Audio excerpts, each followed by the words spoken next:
je m'appelle Kelly Ngaruko, j'ai 24 ans, je suis une jeune Burundaise.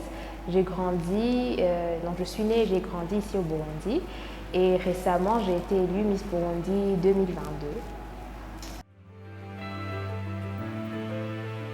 Alors ça fait beaucoup de choses, mais je pense que la principale, c'est qu'on se sent quand même honoré parce que vous êtes quand même la jeune fille qui va représenter les autres jeunes filles du pays. Et puis, non seulement vous êtes honoré, mais aussi votre milieu, je vais dire, valorise quand même cette place. Et je le vois au fur et à mesure aujourd'hui où les différentes institutions ici au Burundi reconnaissent quand même la place de la Miss Burundi dans la société.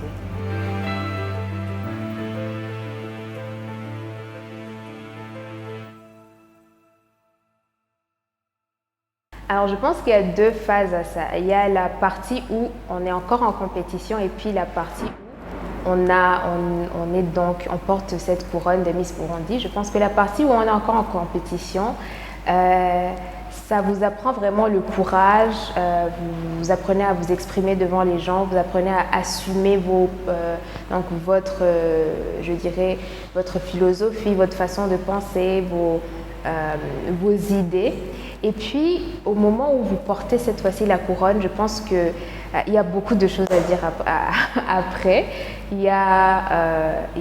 C'est tout un apprentissage parce que vous êtes encore jeune et vous avez tellement de choses à apprendre, mais cette fois-ci se rajoute une responsabilité où vous ne vivez plus que pour vous ou votre famille, mais c'est toute une communauté que vous représentez. Donc il y a le poids de la responsabilité qui vous fait grandir et vous êtes obligé d'être de plus en plus mature plus vite. Donc je pense qu'il y a ces deux parties où vous apprenez vraiment à vous dépasser, mais il y a aussi une dose de maturité que vous prenez tout d'un coup avec la couronne.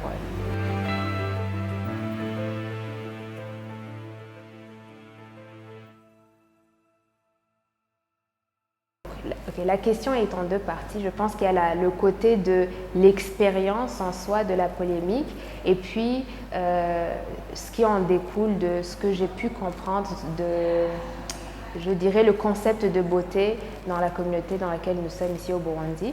Donc la polémique en soi, je pense que j'ai une certaine protection parce que je me suis restée un peu loin des réseaux pendant cette première semaine. Sauf que quand même, j'avais des nouvelles, je rencontrais des personnes qui m'expliquaient un peu ce qui s'est déroulé. Et c'était un peu décevant de voir certains commentaires et certaines philosophies, certaines perceptions. Mais d'un autre côté, le côté positif, je pense, c'est qu'on a vu une attention accrue à cette place de Miss Burundi. Il y a plus de personnes qui se sont posées des questions, mais pourquoi il y a une telle polémique, pourquoi il y a tant de paroles qui sont en train d'être lancées. Et au moins, ça a attiré une certaine attention sur les différents projets des jeunes filles. Donc ça, c'est le côté positif. Mais sinon, en tout cas, il y a eu beaucoup de mauvaises paroles à mon avis. Donc, dépendamment de la frustration de chacun, du fait que voilà, la candidate qu'il encourageait n'a pas peut-être eu la couronne. Mais sinon, ce que j'ai pu comprendre du concept de beauté à partir de la polémique, c'est qu'on se retrouve avec un concept de beauté il est presque vide parce que vous vous demandez finalement, certains disent non, elle est de cette ethnie, d'autres disent voilà, non, elle est trop foncée, donc la couleur de peau trop foncée, d'autres disent non, elle est trop courte, l'autre elle est trop grosse en fait. Et vous demandez peut-être quel est le standard peut-être de beauté que vous voyez, qui est toujours physique, mais physique malheureusement qui dépend aussi de la perception de chacun, de leurs préférences. Et après, par contre, j'aimerais quand même souligner qu'avec une audience, je dirais, plus mature, on va trouver un concept de beauté un peu différent. Ils vont être curieux sur la manière de s'exprimer de la personne, sur les idées. Donc j'avais l'impression que plus l'audience était jeune, plus le concept de beauté et on va dire se réduit à l'apparence physique. Et plus on a une audience mature, plus on verra que ça change vers le caractère et la façon de se présenter. Donc il y a eu ces deux côtés où même durant la polémique, on voyait une sorte de deux équipes qui se battent un peu, qui sont en friction. Mais en fin de compte, je pense que c'était quand même une belle expérience parce que ça permet aussi de comprendre la société dans laquelle nous sommes et les différentes perceptions, surtout ce qu'est une belle femme burundaise.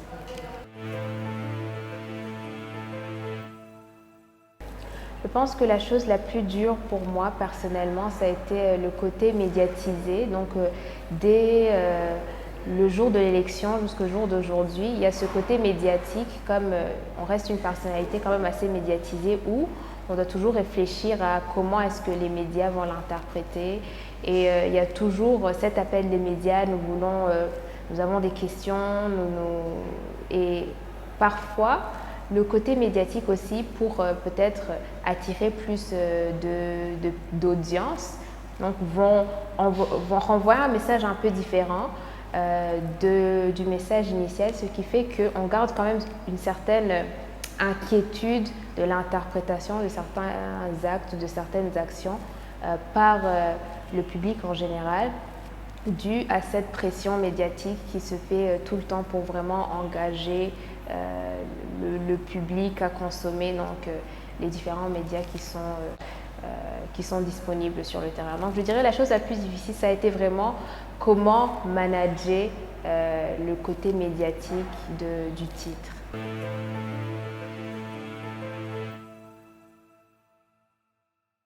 Alors, ma santé mentale a-t-elle été affectée? Tout à fait, à tout moment, je dirais presque, mais c'est assez intéressant de voir que ce qu'on croirait qui peut-être l'a affecté le plus n'est pas forcément ce qui l'a affecté le plus. Donc, les plus grands hauts, on va dire, parce qu'on connaît des hauts et des bas, les plus grands hauts, côté peut-être public, pouvaient être les plus grands bas côté personnel, parce qu'on se retrouve avec encore une responsabilité et une certaine des attentes du public, et parfois voilà, on se décourage un peu parce qu'on a l'impression que voilà, on met tellement d'efforts, on donne beaucoup, mais on n'a pas le temps en fait de se ravitailler, de se ressourcer et d'offrir encore quelque chose de bon aux autres. Donc il y a un côté assez anxieux qu'on garde tout le temps, il faut que je continue, ou alors lorsqu'on vous met en compétition avec d'autres jeunes filles, au lieu de vous encourager toutes, on se demande « Oh, qu'est-ce que Miss Burundi fait par rapport à ceci ou par rapport à cela ?» Et il y a quand même il y a un côté où vous commencez à vous perdre. Donc je pense que c'est quand même quelque chose il faut dénoncer et qu'il faut vraiment soutenir, que ce soit la personne qui tient le rôle de Miss Burundi ou toutes les autres jeunes filles qui sont en train donc de se démarquer pour pouvoir avoir un impact, c'est de leur permettre de ne pas se perdre. Donc tout ce côté médiatique, tout ce côté tout ce glamour, de ne pas perdre en fait leur authenticité, pour ne pas aussi se perdre dans leurs actions, parce que vous vous retrouvez avec 1000 bonnes œuvres, mais il n'y en a que 2 qui vraiment étaient dans votre axe d'action et ce que vous aviez vraiment à cœur depuis le début. Donc il est vraiment important de ne pas se perdre, et ça c'est assez dangereux dans un monde où voilà, il y a les flashs, tout brille, tout le monde est heureux de voir Miss Burundi vient nous aider ici, fait ceci, cela, et on a l'impression qu'on n'a pas le droit de dire non, alors qu'il faut savoir aussi sélectionner, mais parce qu'on a on a une énergie limitée, on a des ressources limitées, donc il faut savoir bien les utiliser. Donc je pense qu'il y a ce côté que c'est pas forcément que les Miss qui rencontrent ça, mais en général d'apprendre à ne pas se perdre et à sélectionner où va votre énergie.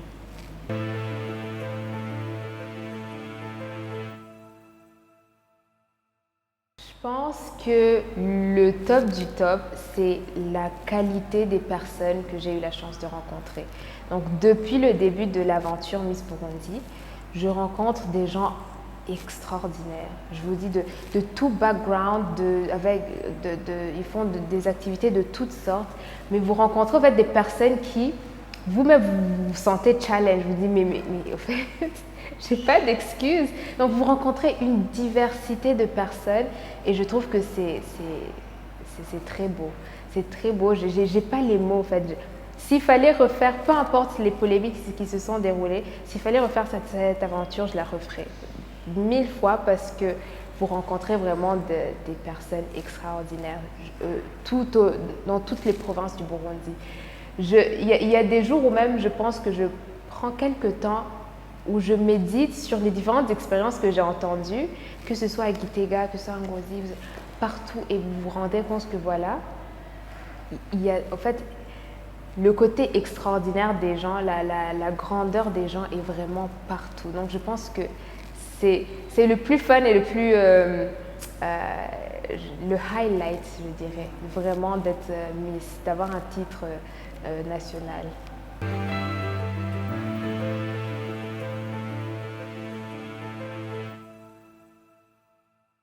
Toute jeune fille, que vous soyez jeune ou même moins jeune, vous savez, je lui dirais que le bonheur, honnêtement, est entre ses propres mains.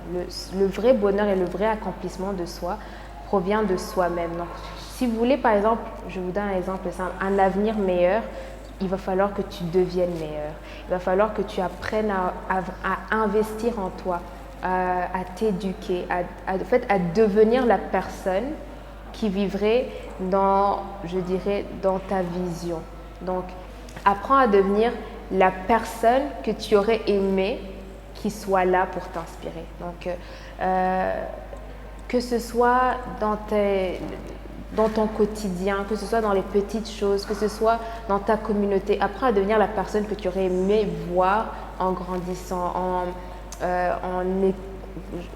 dans cette aventure de la vie. Si par exemple tu aurais aimé avoir, je ne sais pas, un leader communautaire, deviens cette personne que tu aurais aimé voir. Si tu aurais aimé avoir un mentor, deviens ce mentor que tu aurais aimé avoir. Donc, apprends à devenir la personne que tu aurais aimé avoir.